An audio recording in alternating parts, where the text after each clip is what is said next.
नमस्कार दोस्तों, स्वागत है आप सभी का पाथफाइंडर पर। मेरा नाम है अनिरुद्ध और इस वीडियो में हम डिस्कस करने वाले हैं एक बहुत ही बेहतरीन न्यूज़ के बारे में जो रिसेंटली सामने आई है।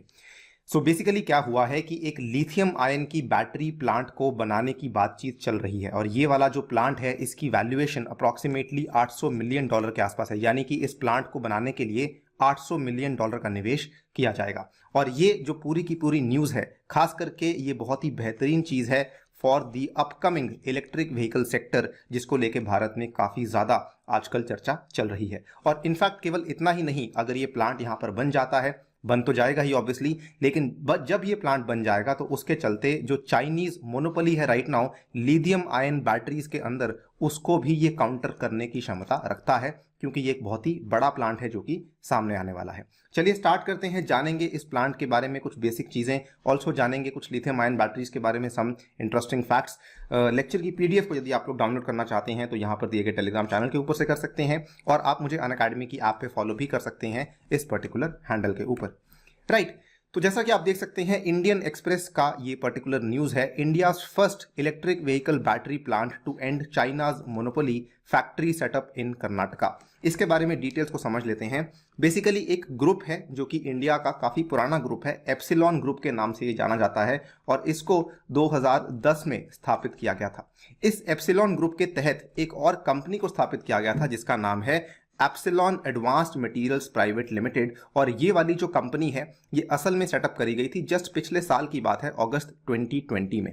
और ये कंपनी करती क्या है, ये भारत की पहली मैन्युफैक्चरर है लिथियम आयन के बैटरी पार्ट्स की। ठीक है, भारत में आज तक लिथियम आयन की बैटरी पार्ट्स का कोई भी और मैन्युफैक्चरर अवेलेबल नहीं है। और ये वाली जो कंपनी है ये अपने रॉ मटेरियल को सोर्सिंग करती है from the largest steel mill in the country. तो ये प्रॉबेबली बात हो रही है टिस्को की, because last I checked India की सबसे बड़ी स्टील मिल टिस्को ही थी। राइट नाउ ये आप जाके इसको देख भी सकते हैं, एप्सिलॉन एडवांस मटेरियल्स के नाम से ये वेबसाइट है, इसको जाके आप यहाँ पे देख सकते हैं। इस पूरी की पूरी कंपनी के बारे में जानकारी भी आप यहाँ से ले सकते हैं।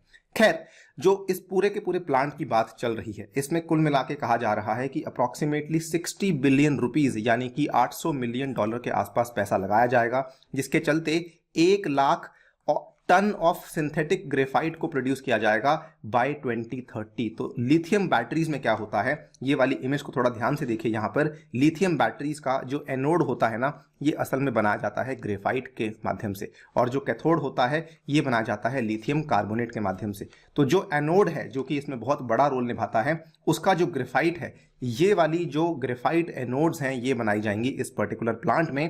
और अगर वाकई में ये 1 lakh tons of graphite anode को बनाया जाएगा तो this will amount to approximately 10% of the global demand. केवल एक प्लांट भारत के अंदर जो बनेगा, ये पूरा के पूरे जो वैश्विक मांग है उसकी 10% की पूर्ति कर पाएगा।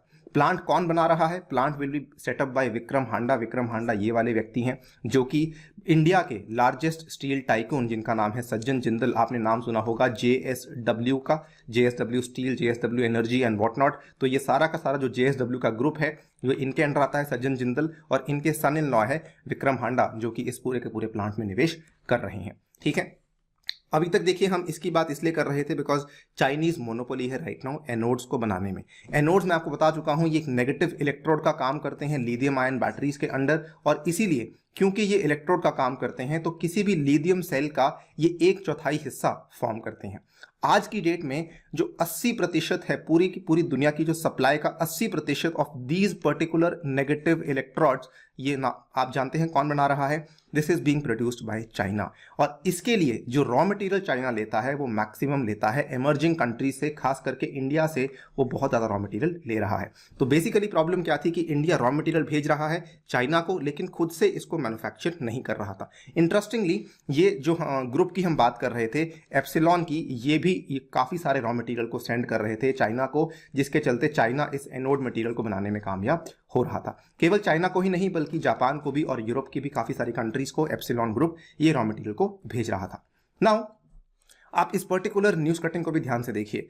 China commands a 60% share in natural graphite mining and the country holds a virtual monopoly in supplying the graphite for electric vehicle battery anode material. और इसमें कई बार ये कोशिश भी करी है कि ऑस्ट्रेलिया इसमें आगे आना चाहता है, बिकॉज ऑस्ट्रेलिया के पास जो लिथियम की रिजर्व्स हैं वो काफ़ी ज़्यादा अच्छी हैं, लेकिन क्योंकि जो ग्रेफाइट का यहाँ पर प्रोडक्शन है वो चाइना में होता है, इसी के चलते जो लिथियम आयन बैटरी है ना वो असल में चाइना बनाने में काफ़ी ज़्यादा आगे निकल जाता है, क्योंकि दोनों कंपोनेंट्स चाहिए। लिथियम चाइना के पास है, लिथियम ऑस्ट्रेलिया के पास भी है, लेकिन जो ग्रेफाइट एनोड का आपके पास जो सप्लाई है वो ऑस्ट्रेलिया के पास अवेलेबल नहीं है, वो केवल चाइना के पास अवेलेबल है, जिसके चलते चाइना एक बहुत ही बड़ी मार्केट को कमांड करता है when it comes to lithium ion batteries. और ये वाला प्लांट बेसिकली यही चीज करने वाला है कि once we are able to manufacture so much of graphite anodes तो हम चाइना की मोनोपोली को आगे जाके तोड़ सकते हैं।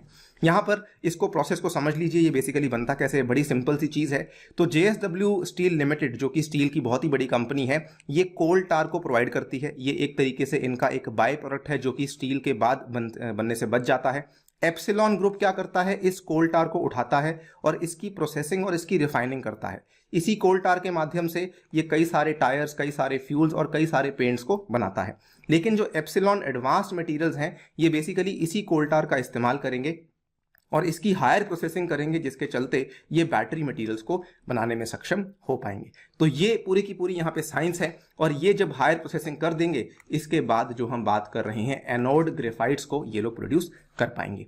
अगर बात करें क्या ये प्रोजेक्ट फिजिबल है या नहीं है, तो इसमें कई सारे पॉइंट्स आते हैं। सबसे पहला पॉइंट तो यहाँ पर ये आता है कि हाल ही में कंपनी ने फर्नेस को डिजाइन करने के लिए एक पेटेंट को सिक्योर किया है और इस साल ये 3 और पेटेंट्स को फाइल करने वाली हैं, जिसके चलते इनका जो प्रोडक्शन का प्रोसेस है वो काफ़ी जल्दी शुरू हो सकता है। केवल इतना ही नहीं, इनको सरकार की तरफ से भी अच्छी सपोर्ट मिल सकती है, बिकॉज जस्ट अभी 1-1.5 महीना पहले की बात है, हमारे जो ट्रांसपोर्ट मिनिस्टर हैं नितिन गडकरी जी, उन्होंने प्रॉमिस किया था कि हम जल्द ही एक नई बैटरी पॉलिसी लाने वाले हैं। और जैसे ही सरकार बैटरी पॉलिसी ले आएगी तो ये ऑलमोस्ट तय है कि कई सारी कंपनीज जो कि ऑलरेडी इसमें हेड स्टार्ट ले चुकी होंगी उनको काफ़ी ज़्यादा सपोर्ट मिल सकता है फ्रॉम द गवर्नमेंट, जिसके चलते जो ये वाला प्लान है हांडा का, इसको भी काफ़ी अच्छा सपोर्ट मिल सकता है।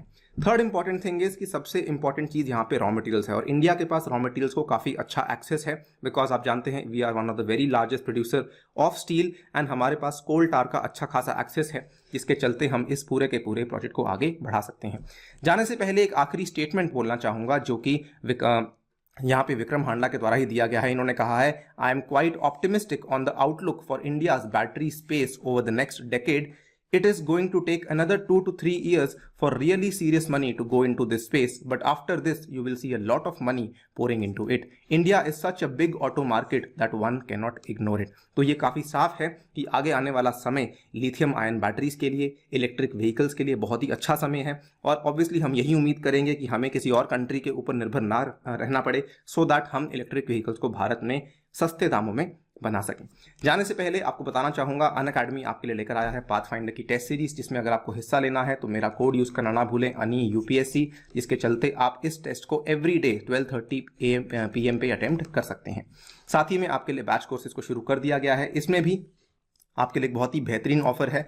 अगर आप अनअकैडमी की कोई भी सब्सक्रिप्शन को परचेज करते हैं तो दोस्तों आपको 12 महीने की जगह सीधा 16 महीने का प्लान अवेलेबल हो जाता है, और 24 महीने की जगह सीधा 28 महीने का प्लान अवेलेबल हो जाता है, यानी कि आपको 4 महीने एक्स्ट्रा मिल जाते हैं। और इसमें अगर आप ये वाला कोड यूज़ करते हैं अनि UPSC, तो आपको सभी कोर्सेज के ऊपर, B it the plus course, B it the iconic course, आपको सीधा 10% का डिस्काउंट अवेलेबल हो जाएगा। आइकॉनिक कोर्स में सबसे खास बात यह है कि आपको एक पर्सनल मेंटर भी प्रोवाइड किया जाता है, और ये आपकी मेंस की क्वेश्चन आंसर राइटिंग प्रैक्टिस भी करवा सकता है आइकॉनिक कोर्स में। साथ ही में अगर आप ऑप्शनल की परचेज करना चाहते हैं कोर्स, तो वो वाला भी अवेलेबल है आपके पास ऑप्शन। यहाँ पर भी आप ये वाला कोड यूज़ करके 10% का डिस्काउंट सीधा ले सकते हैं। एक बहुत ही बेहतरीन ऑफर है जो कि अनअकैडमी ने जस्ट रिसेंटली इंट्रोड्यूस किया है। 14 अप्रैल के पहले अगर आप सब्सक्रिप्शन को परचेज करते हैं तो दोस्तों आपको 10,000 की जो किताबें हैं वो भी अवेलेबल हो जाएंगी, और ये किताबें 20 किताबें हैं जो कि फिजिकली आपको प्रोवाइड करवाई जाएंगी, जो कि आपकी एग्जामिनेशन में तैयारी में हेल्प कर सकती हैं। With that I take your leave. Thank you for listening, stay tuned and stay safe.